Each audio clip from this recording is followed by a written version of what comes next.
Segunda Timoteo capítulo 4 dice: te encarezco delante de Dios y del Señor Jesucristo, que juzgará a los vivos y a los muertos en su manifestación y en su reino, que prediques la palabra. Timoteo, predica la palabra. Que instes a tiempo y fuera de tiempo, redarguye, reprende, exhorta toda paciencia y doctrina. ¿Por qué te digo esto, Timoteo? Porque vendrá tiempo, y créame que son estos tiempos. Esto fue escrito hace 2000 años ya. Vendrá tiempo cuando no sufrirán la sana doctrina, sino que teniendo comezón de oír, se amontonarán maestros conforme a sus propias concupiscencias y apartarán de la verdad del oído y se volverán a la fábula. Este es el perfil de muchas iglesias, créame, hermano. Y todo pastor que bíblico y recorre los púlpitos del mundo puede compartir esto y decir que esto es una realidad. Muchos oídos no quieren escuchar la sana doctrina, quieren escuchar cosas que les apetezca, que les guste, tienen afinidad por otras cosas más suaves, que no contradigan, que no confronten, que no hablen tanto de pecado, que hablen de prosperidad, que hablen de bienestar, de placer. Yo le digo, la generación placeriana. La gente quiere estar bien, apunta a vivir bien en esta tierra. Dice, pero tú, Timoteo, versículo 5, sé sobrio en todo, soporta las aflicciones, haz obra de evangelista, cumple tu ministerio. Porque yo, Pablo, ya estoy para ser sacrificado y el tiempo de mi partida está cercano. Y este es el versículo central, el que yo tomo para interpretar todo este capítulo. He peleado la buena batalla, he acabado la carrera, he guardado la fe. Por lo demás, me está guardada la corona de justicia, la cual me dará el Señor juez justo en aquel día, y no solo a mí, sino también a todos los que aman su venida. Procura venir pronto a verme, porque Demas me ha desamparado, amando este mundo, y se ha ido a Tesalónica. Crescente se fue a Galacia, Tito se fue a Dalmacia, solo Lucas está conmigo. Toma a Marcos y tráele contigo, porque me es útil para el ministerio.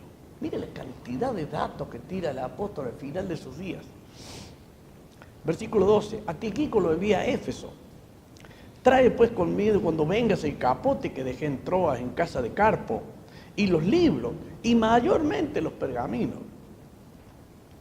Alejandro, el calderero, me ha causado muchos males. ¿Cuántos nombres, hermano? Mire, si Alejandro el calderero se hubiera enterado que su nombre iba a quedar grabado aquí por los años, miles de años ya, ese nombre que actuó tan mal, ¿cómo lo hubiera repensado de actuar tan mal? Contra la voluntad de Dios, y el apóstol lo tiene que certificar en las páginas de la Escritura. Me ha causado mucho mal, el Señor le pague conforme a sus hechos. Guárdate tú también de él, pues en gran manera se ha opuesto a nuestras palabras. En mi primera defensa ninguno estuvo a mi lado, sino que todos me desampararon. No les he tomado en cuenta, pero el Señor estuvo a mi lado. Me dio fuerzas para que por mí fuese cumplida la predicación y que todos los gentiles oyesen. Así fui librado de la boca del león. Y el Señor me librará de toda obra mala y me preservará para su reino celestial. A él sea la gloria por los siglos de los siglos. Termina con esta doxología tan hermosa. Amén.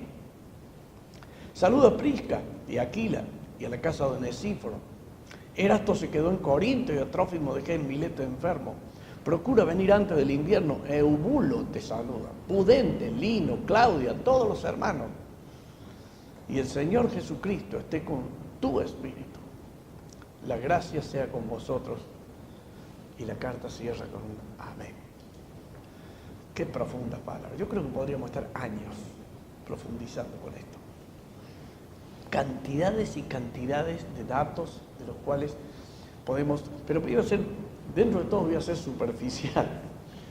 Hemos estado mirando que básicamente repasando lo que centro todo este capítulo, que lo que me llama poderosamente la atención y que rescato para mí y para ustedes, hermanos, es el hecho de que Pablo dice: he peleado la buena batalla. la batalla de la fe. He guardado la fe, la he guardado. En el libro anterior, en el capítulo 6, 11, mire, volvamos un cachito para retomar a modo de repasos. En 1 Timoteo 6, 11, él le dice a Timoteo ya: mas tú, oh hombre de Dios. Este es el tema que tratamos en el retiro de los varones. Mas tú, oh hombre de Dios, huye de estas cosas y sigue estas cosas. Sigue la justicia, la piedad, la fe, el amor, la paciencia, la mansedumbre. Pelea la buena batalla de la fe. ¿En qué consistía pelear la batalla de la fe? En esto, hermano. Huye de estas cosas y sigue de estas cosas. Esta lucha Timoteo, lucha Timoteo. Es hermosa esta expresión, lucha Timoteo, la pelea. Y me encanta porque en las dos veces él dice la buena pelea. Mira, hermano, peleamos con tantas cosas. Peleamos con la salud, peleamos con la economía. ¿Quién no pelea con la economía? ¿Quién no tiene en mente cada 10 minutos una factura sin pagar, algún aumento del gas? ¿Qué vamos a hacer? Y estamos siempre peleando la batalla de la economía, ¿no es cierto? Peleamos la batalla de la salud, peleamos la batalla de la ropa, la batalla de la casa, que esté en mantenimiento de la casa, peleamos la batalla de los zapatos, la batalla de los lentes. Yo te acabo de pelear esta semana la batalla de la vista, de los lentes, de la Ruti. Peleo la batalla de tantas cosas que peleamos. Pero ¿cómo está la batalla de la fe, hermano? Si nuestra fe es más preciosa que el oro. Si tuvieras oro, ¿lo cuidaríamos? Yo te daría un lingote de oro. No lo tengo, jamás voy a tener. Una pepita de oro. Yo creo que esa pepita de oro no te dejaría un día de pensar dónde la guardarías.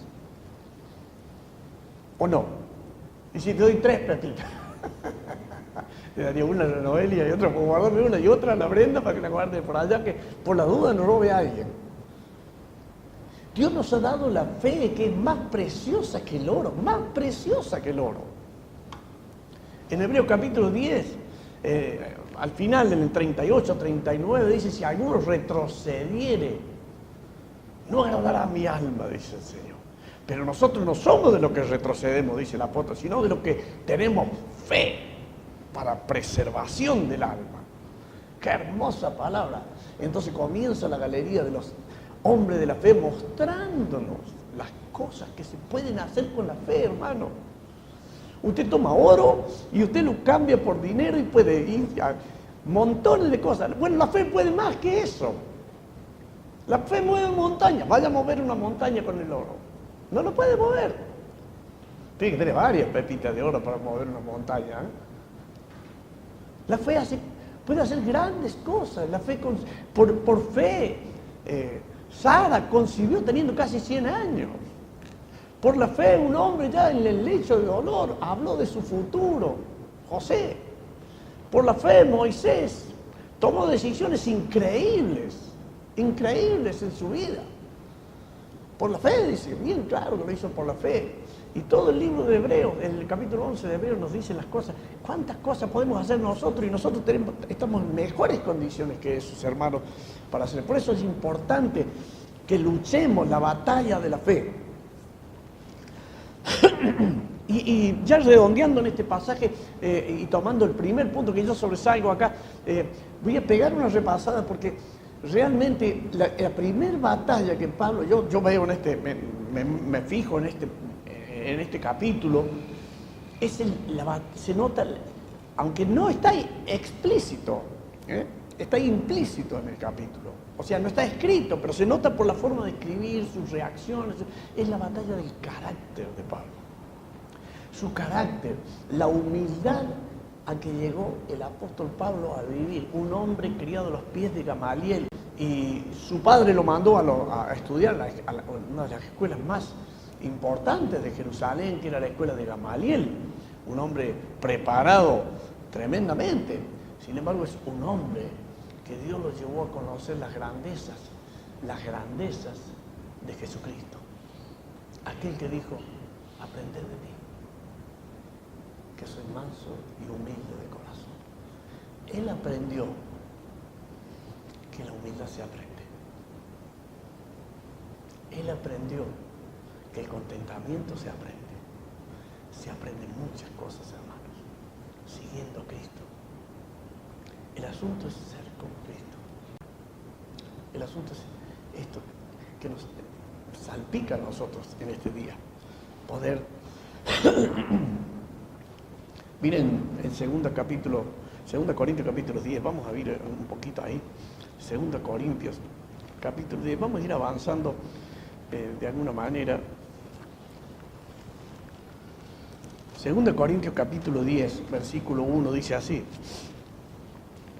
yo, Pablo, os ruego por la mansedumbre y ternura de Cristo, que es lo que decía recién. Yo que estando presente, ciertamente soy ¿qué? Soy humilde entre vosotros. Estando presente, soy humilde entre vosotros. Ustedes ven el apóstol Pablo visitando las iglesias y él portador de ese carácter de Cristo.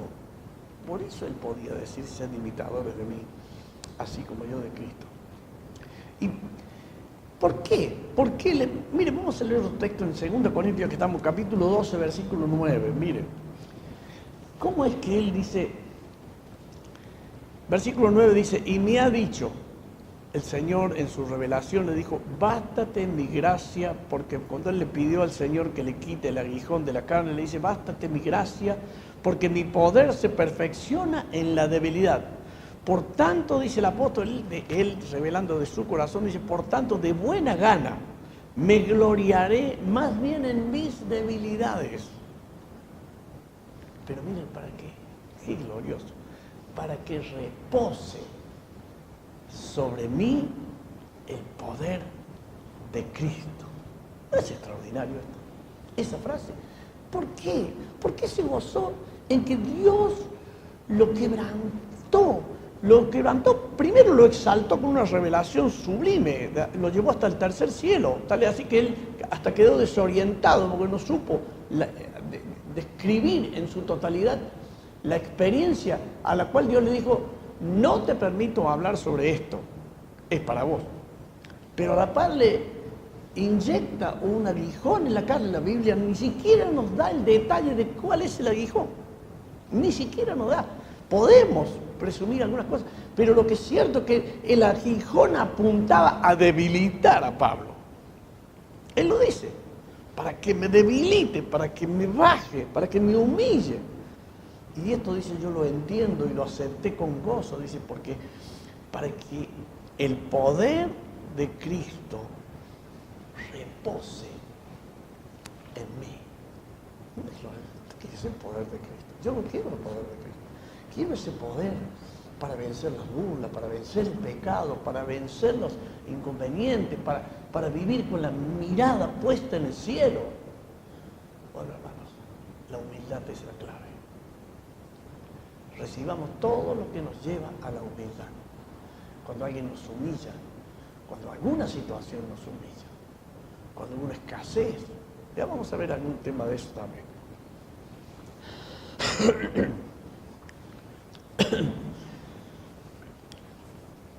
Hay algo muy interesante que el apóstol Pablo tenía, y es su conocimiento del Antiguo Testamento. Eso es impresionante. Cuando el apóstol Pablo es quebrantado, como vimos en la reunión pasada, cuando Saulo fue quebrantado y se fue transformado en Pablo después. Es interesante, uno de los libros que tengo es de A.T. Robertson. Él hace una descripción y un resumen de los grandes teólogos. Después de la época de los reformadores, hubo una época en la historia del mundo occidental donde hubo muchos teólogos trabajando, estudiando y debatiendo todos los temas que tenían que ver con las Escrituras. Uno de los temas que más se discutió y que se debatió, y este hermano A.T. Robertson en su libro lo va describiendo a medida que narra épocas en la vida de Pablo, se llama el libro. Me encanta porque ahí va la inserción de pensamientos de teólogos de Alemania, de Inglaterra y de algunos de Estados Unidos, algunos de renombre, otros no los conozco, pero me encanta, inclusive los puedo googlear, algunos los googleé y son hermosos ver las historias como están en Wikipedia y esto, y cómo ellos debatían, por ejemplo, el mundo interior. No nos hacemos la idea de lo que pasó en el interior de este muchacho, este hombre ya maduro, Cuando Dios destrozó su vida, lo tumbó del caballo. Y él dijo, ¿quién eres? Yo soy Jesús, a quien tú persigues. Él quedó conmocionado. Imagínense, es lo que él iba persiguiendo. Él tenía en su mente este enfoque. Todos sus maestros, Gamaliel, le habían dicho que este era el gran problema del siglo I. El problema era esta manga de locos que andan predicando que Jesús, el que hemos matado, dicen que es el Mesías, el Hijo de Dios, y están todos chiflados para él. De repente le habla una voz y dice, yo soy ese Jesús, el que tú persigues. En él fue una conmoción total. Y entonces dice, Señor, ¿qué quieres que haga? Para empezar, anda a Damasco, quédate en tal lugar, va a ir un hombre, te va a tocar y pum, pum, pum, pum. La Biblia relata, hay un relato, quiero que lo veamos, por favor, acompáñenme porque es apasionante esto. Yo me apasiono ver los detalles. Gálatas capítulo 1, versículo 15. Primero vamos a leer Hechos 9, por favor. En el relato que hace Lucas en Hechos 9, capítulo 9, versículo 22, por favor. Usted va a ver allí un relato de esta historia. ¿No es cierto? En el capítulo 9 está la conversión de Saulo, ¿sí? Después de la conversión y de que se levanta, que recibe la vista de vista, que Ananías le dice que debe levantarse, en fin, todo esto, dice el versículo 23. Pasados muchos días, los judíos resolvieron en consejo, el 22, pero Saulo mucho más se esforzaba y confundía a los judíos que moraban en Damasco, demostrando que Jesús era el Cristo. Termina el versículo 22 y dice, pasados muchos días, ¿ves esos muchos días? Es un enigma ahí. ¿Pasados cuántos días fueron? Muchos días los judíos resolvieron en consejo matarlo, pero sus acechanzas llegaron a conocimiento de Saulo y ellos guardaban las puertas de día y de noche para matarle. Entonces los discípulos, tomándole de noche, le bajaron por el muro, descolgándole en una canasta. Vamos a Gálatas capítulo 1. Es increíble, pero Lucas deja un buen trozo que después el mismo Pablo, en el libro de Gálatas, capítulo 1,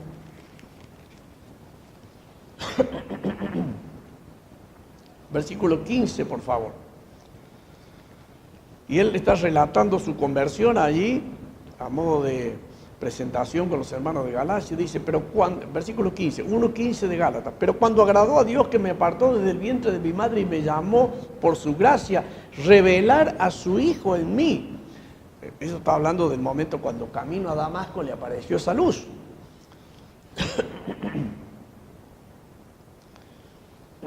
Hoy me perdí. 16.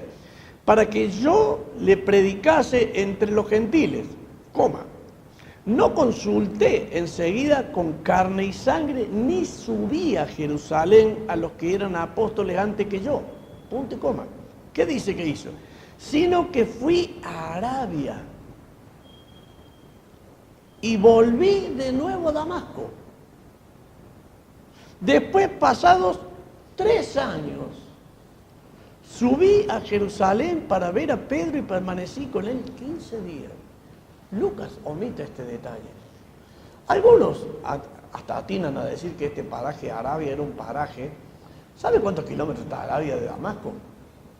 Hay casi 500 kilómetros.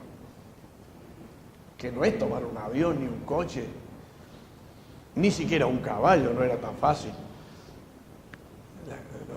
Cabalgar era caminar a paso de caballo.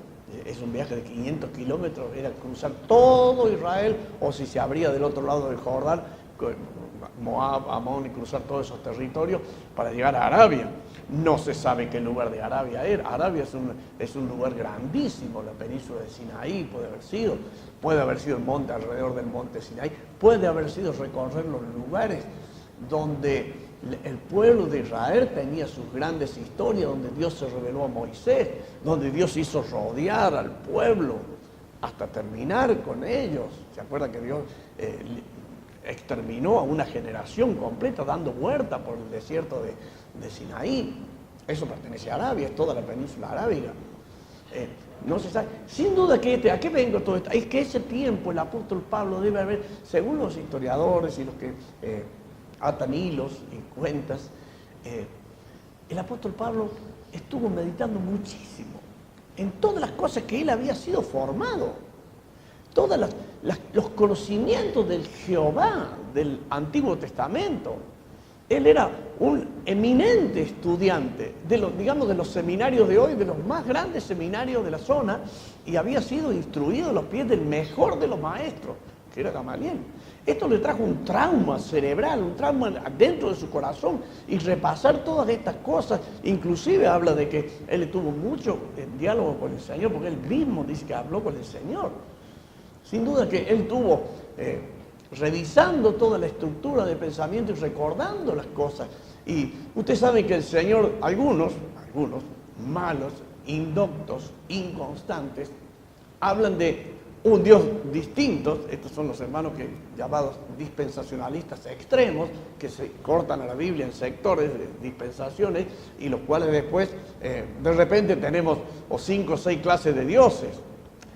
Resumiendo, algunos enarbolan 2 clases de dioses, 2 clases de Dios. Uno es el Dios del Antiguo y otro es el Dios del Nuevo Testamento. Y estas doctrinas, algunas iglesias no se dan cuenta, algunos maestros indoctos están llevando para adelante esas doctrinas de tal manera que, mire, una vez, me acuerdo, vi la colación esta, una señorita que andaba en malos pasos, muy malos pasos, y fue confrontada por los líderes de la iglesia, una iglesia muy querida nuestra.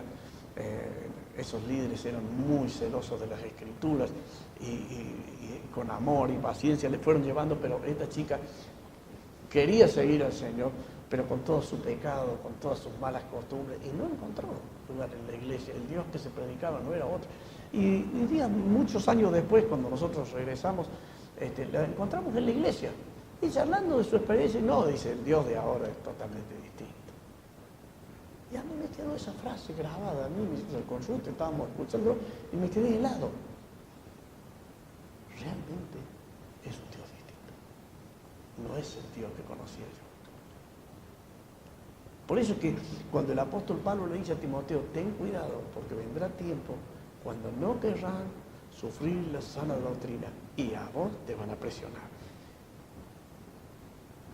El escenario que le tira el apóstol Pablo a Timoteo es: Timoteo, prepárate para pelear. Pelea la buena batalla de la fe. Estas cosas, hermanos, en el apóstol Pablo llevaron una introspección, un estudio, un tiempo de análisis y comprensión. Él nunca, así como el Señor Jesús y todos los apóstoles, ustedes van a ver que la cantidad de veces que en el Nuevo Testamento están citadas las palabras del Antiguo Testamento. Porque Dios es uno mismo, y una de las grandes virtudes de la sana doctrina es la coherencia de la Escritura. No podemos olvidarnos de los pasajes del Antiguo Testamento que nos hablan. Dios siempre dijo que Él repele al soberbio. Siempre lo dijo. Y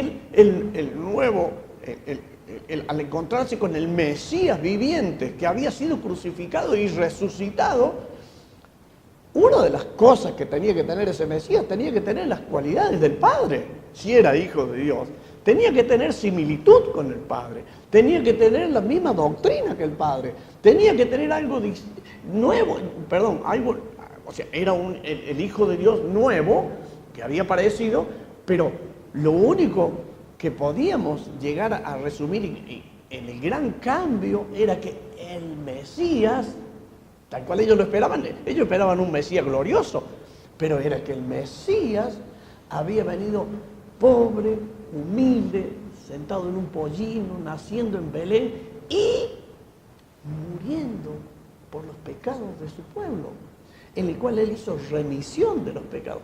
Todo esto que él tenía, los palominos, los corderos, los sacrificios, Todas estas cosas que él tenía como formación, tuvieron un tiempo en que él las tuvo que meditar y estudiar y cómo encajaban estas cosas.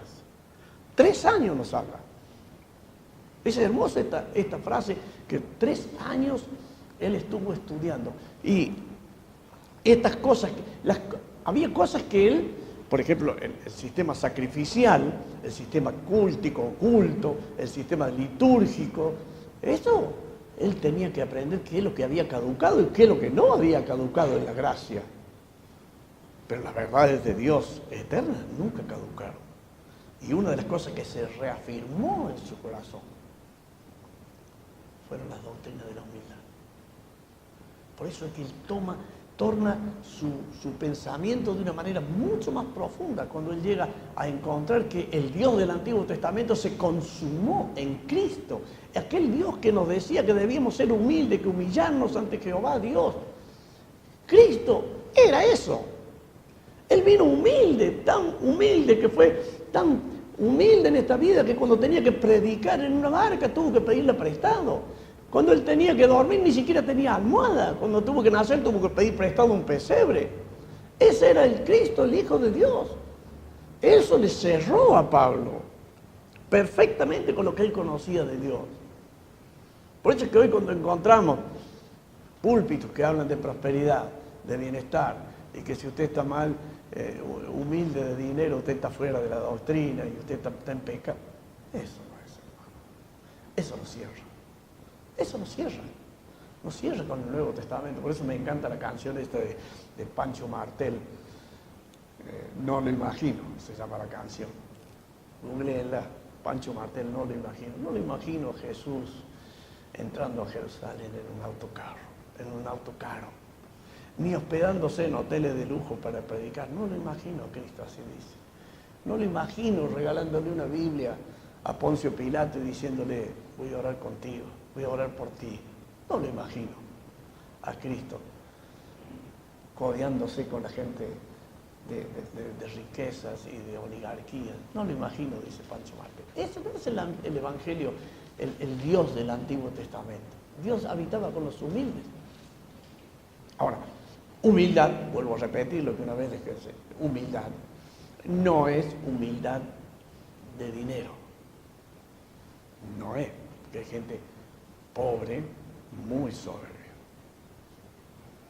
Tampoco es humildad de temperamento, no es eso. Hay gente muy callada, de temperamento humilde, que siempre busca los rincones, que no habla nunca, pero son totalmente reacios a ser conducidos, a ser enseñados.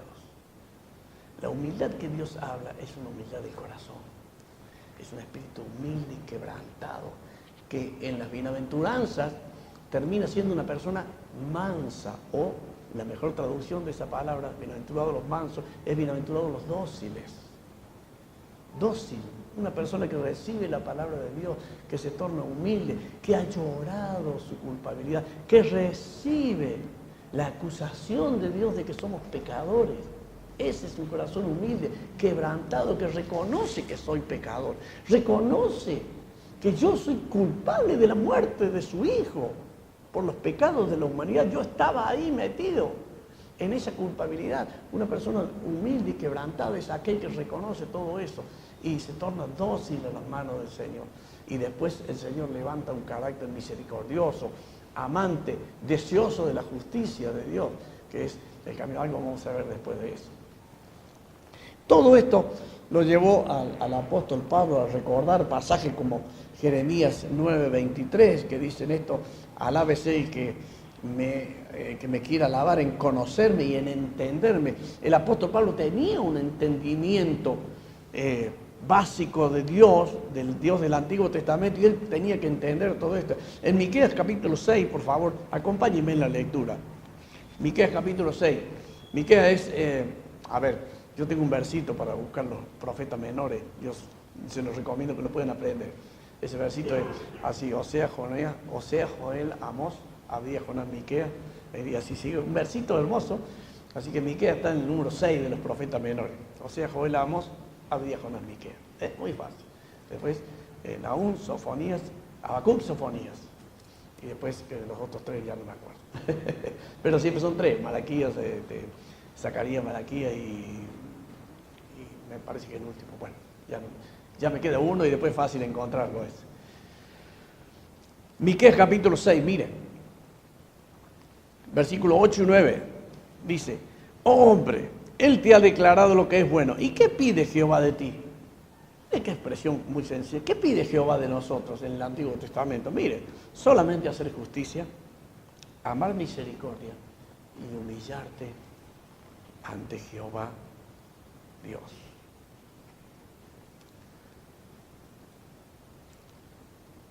Qué hermoso pasaje. Realmente, estos conocimientos realmente son fundamentales. Fundamentales. Hacer justicia, amar la misericordia y humillarte ante Jehová tu Dios. Estos son los pasajes fundamentales. No podemos cambiar eso. Dios, cuando llega al Nuevo Testamento, sigue siendo el mismo Dios. Pero ahora tenemos que humillarnos ante su Hijo, ante Jesucristo, el único Salvador. Y el Padre ha dicho, en ningún otro hay salvación. No se puede buscar por otro lado, por otro camino. Hay un solo Dios y un solo mediador entre Dios y el hombre. ¿Cuál es? Jesucristo, hombre. Hay un solo lugar, un solo camino. Esa es la humildad de Dios. ¿Cómo Pablo tenía en cuenta? Miren, una de las cosas que más me impactó en la vida es encontrar, por ejemplo, que la doctrina de la humildad, Pablo la tiene en el corazón de su enseñanza. Por ejemplo, en el libro de Efesios, que ya muchos lo han leído, lo han tratado de estudiar, en el libro de Romanos, en el libro de Timoteo, de Filipenses, en el libro de Corintios, ustedes van a ver que la doctrina de la humildad está en el comienzo de la parte práctica. Por ejemplo, Efesios tiene 3 capítulos teóricos de doctrina y 3 capítulos prácticos, lo mismo que Colosenses. Ambos libros en el centro, al comenzar, mire, vamos a leer, por ejemplo, Efesios capítulo 4, para que vean qué importante el apóstol Pablo tenía esta doctrina en sus escritos. Efesios capítulo 4, versículo 1. Cuando él termina la parte práctica de Efesios, le dice así: yo pues, preso en el Señor, os ruego que andéis como es digno de la vocación con que fuisteis llamados, con toda, ¿qué cosa? Lo primero, no con alguna humildad. Humíllense en la iglesia o humíllense frente al gobierno nomás. No, con toda humildad. La doctrina de la humildad, hermanos, es condescendiente con todos los roles cristianos, comenzando por el rol del hogar. Humillados los unos a los otros, ser humildes, reconocer en nuestros hijos, en nuestras esposas, en nuestros esposos, encontrar una persona superior a nosotros. Tratar a los demás como superiores a nosotros mismos. En la iglesia, donde no hay humildad, hay conflicto. Donde hay conflicto. La Biblia nos enseña que la soberbia engendra, ¿qué cosa? Contienda. ¿De dónde vienen nuestras luchas? La humildad es fundamental, por eso que Él la coloca al comienzo. Miren, para continuar un poquito, Colosenses capítulo 3, miren. Colosenses capítulo 3.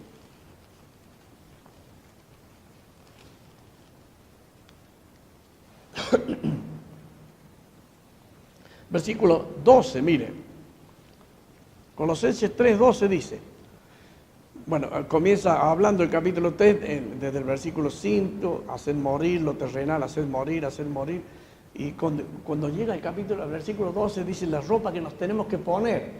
La primera cosa, vestido pues como escogido de Dios, santo y amado, de entrañable misericordia, de benignidad, de humildad, de mansedumbre, de paciencia. Son todos casi sinónimos. La ropa del cristiano es una ropa distinguida. Podríamos juntar todas estas virtudes en la palabra humildad. La ropa de la humildad. El cristiano debe vestirse de humildad. Debe aprender la humildad. Debe imitar la humildad del apóstol Pablo, del Señor Jesús y del mismo Padre nos enseñaba desde el Antiguo Testamento. Es cónclave, hermano, es clave para la vida cristiana. Dios bendice solamente al humilde. Y la Biblia aclara bien, y al soberbio, ¿qué hace Dios?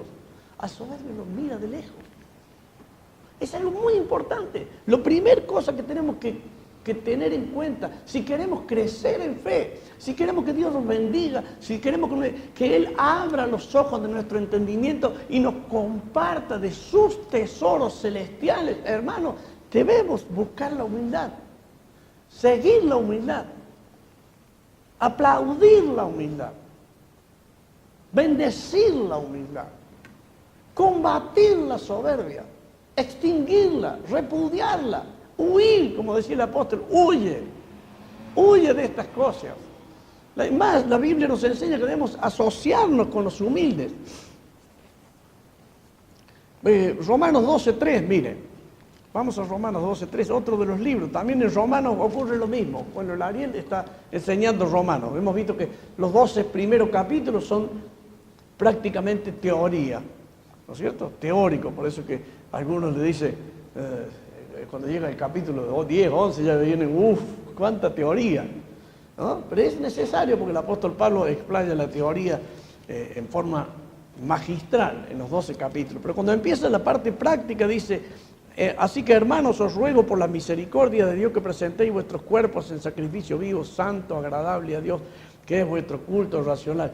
No os conforméis a este siglo, sino transformaos por medio de la renovación de vuestro entendimiento, para que comprobéis cuál sea la buena voluntad de Dios, agradable y perfecta. No está explícita, pero está implícita en estos dos versículos, la humildad. Mire el versículo 12, gozosos en la esperanza, perdón, el 16, versículo 16, mire, unánimes entre vosotros, no altivos, sino asociándoos con los humildes. No seáis sabios en vuestra propia opinión. Más descripción de lo que es la humildad. Es impresionante el apóstol Pablo cómo se explaya. No nos tenemos que asociar con las personas soberbias, aquellos que destilan soberbia. Podemos saber algunos detalles de la soberbia antes de cerrar, pero nuestro deber es asociarnos con los humildes. Filipenses capítulo 2, versículo 1 y 2, ya lo mencionamos la vez pasada, que dice que es humildad, considerando a los demás como superiores. ¿Por qué el apóstol habla de la humildad en Filipenses? Porque si usted lee el capítulo 4, los versículos creo que 5 y 6 o 7, él habla de Evodia y Síntique, donde estas personitas, parece que eran personas femeninas, tenían un conflicto bastante, y este conflicto estaba avanzando en Filipos, y le ruega, me encanta esa palabra cuando Pablo le dice al que recibe la carta, te ruego a ti, compañero fiel, que hables con ellas, que reprimas, que trates de borrar ese conflicto, que ayudes a estas hermanas que antiguamente habían combatido con Pablo en el Evangelio, habían luchado codo a codo con Pablo, pero ya no lo estaban haciendo. ¿Por qué? Porque había un conflicto, había soberbia.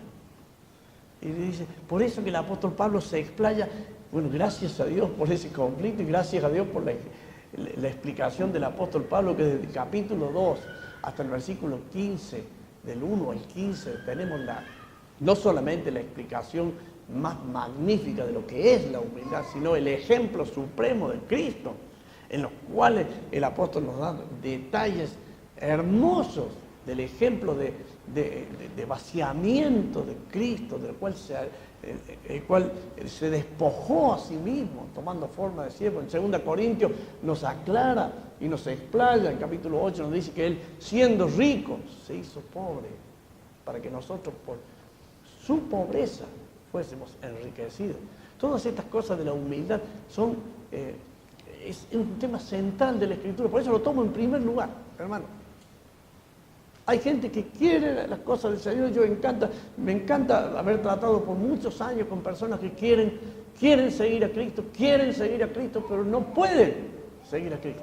Encuentran escollos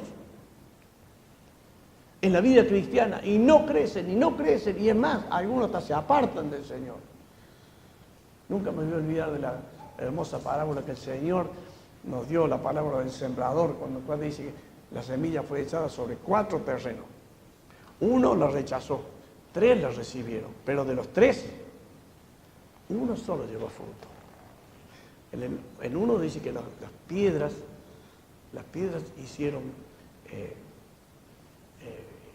infructuoso el fruto, no pudo, por falta de raíces se secaron. Y la otra tierra, la tierra donde había espinos, dice que ahogaron la palabra.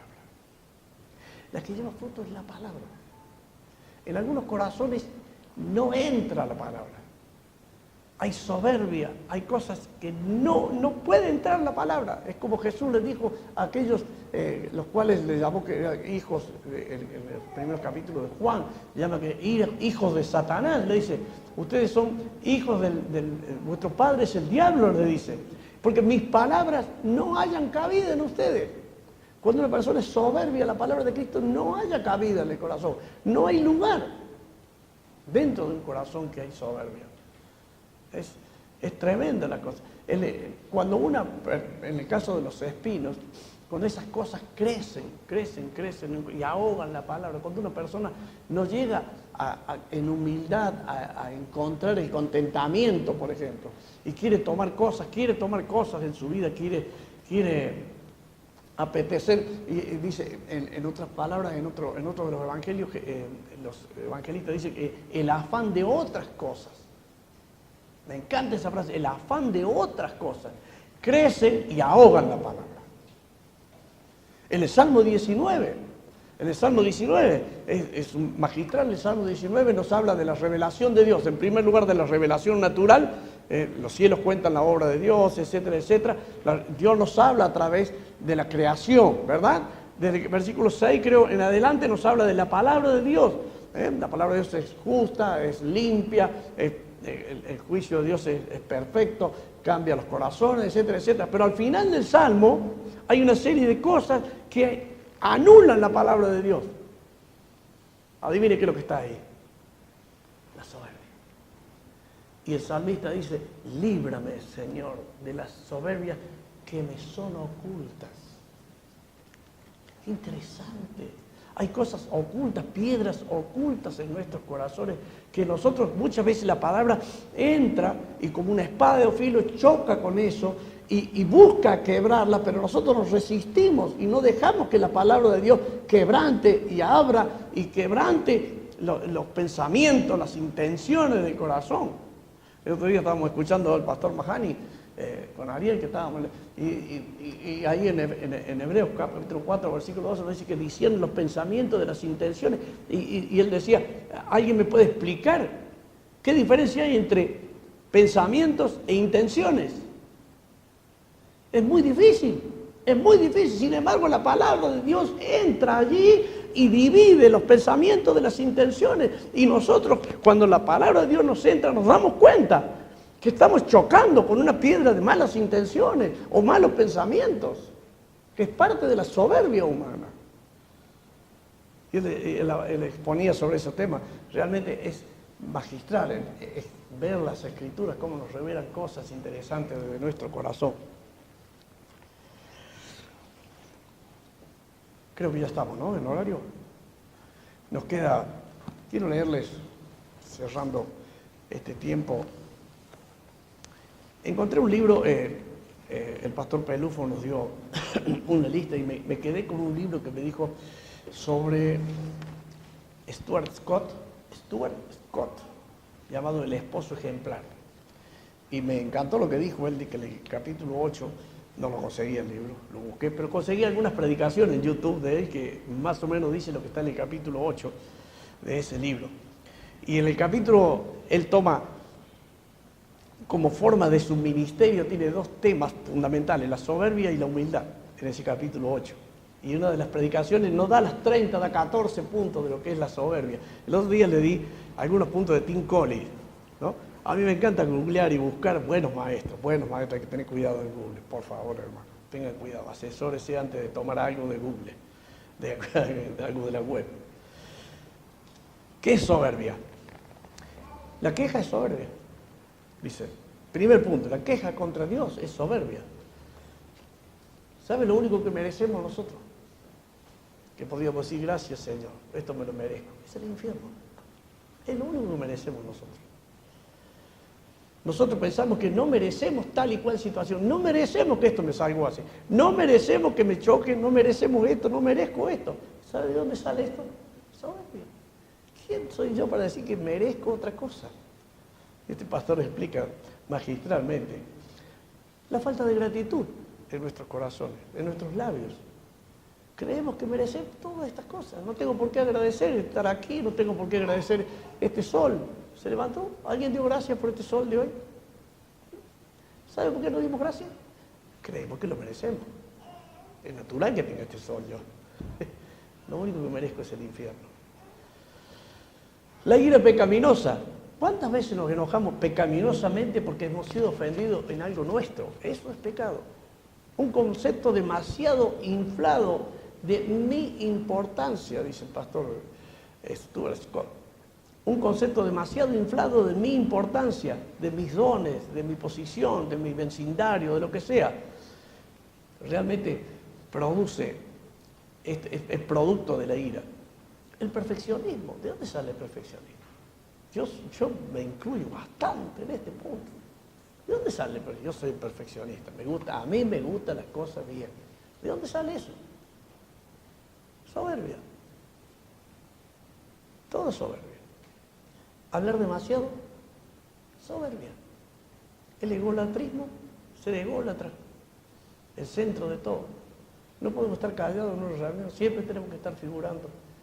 Una vez recibí un listado, me acuerdo que lo traje de Grace Community cuando era en el año 87, después lo perdí esa hoja, y era una instrucción acerca de lo que hacemos en reuniones caseras. En aquel momento se llamaba grupos pequeños o algo así. Y uno de los puntos que después me dolió perder esa hoja porque asesoraban a los líderes acerca del nebuloso.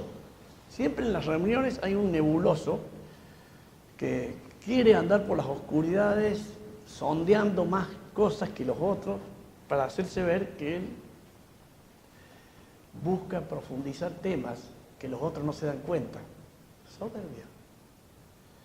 Y él tenía un título, el cartel tenía, la hoja larga así tenía personas problemáticas o algo así que se instalan en una reunión casera y era para asesorar a los líderes para moderar una reunión casera exitosamente, ¿no?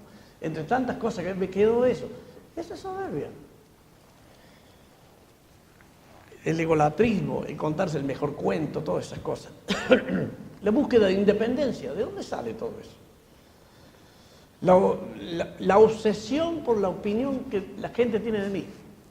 Somos esclavos a veces de la opinión que la gente tiene de mí.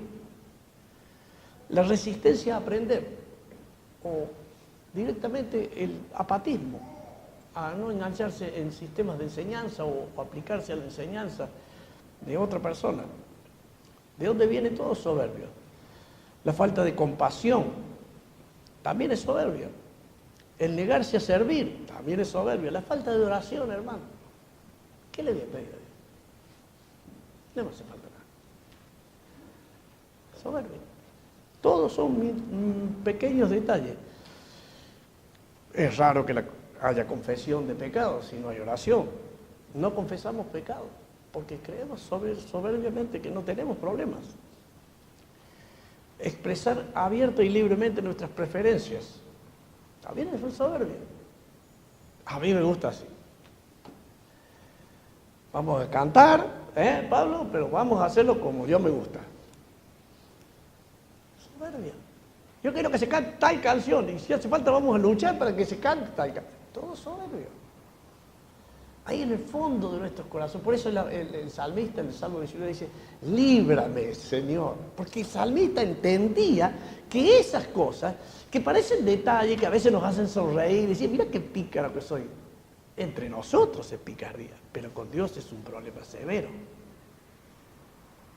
¿Me entiende, hermano, lo que le digo?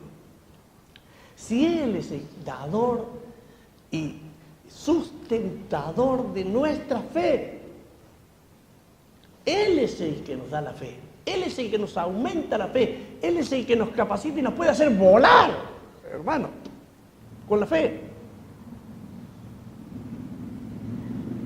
Con Dios no hay risa. Cuando Dios dice, Él resiste al soberbio, es porque tenemos que clavar la espada de la palabra en lo profundo de nuestro corazón y estudiar esas soberbias que son ocultas. Y que el Señor quiere avanzar para sacar esas piedras, sacar esos yuyos del corazón, para que la palabra crezca. Y este hermano, encerrando el concepto,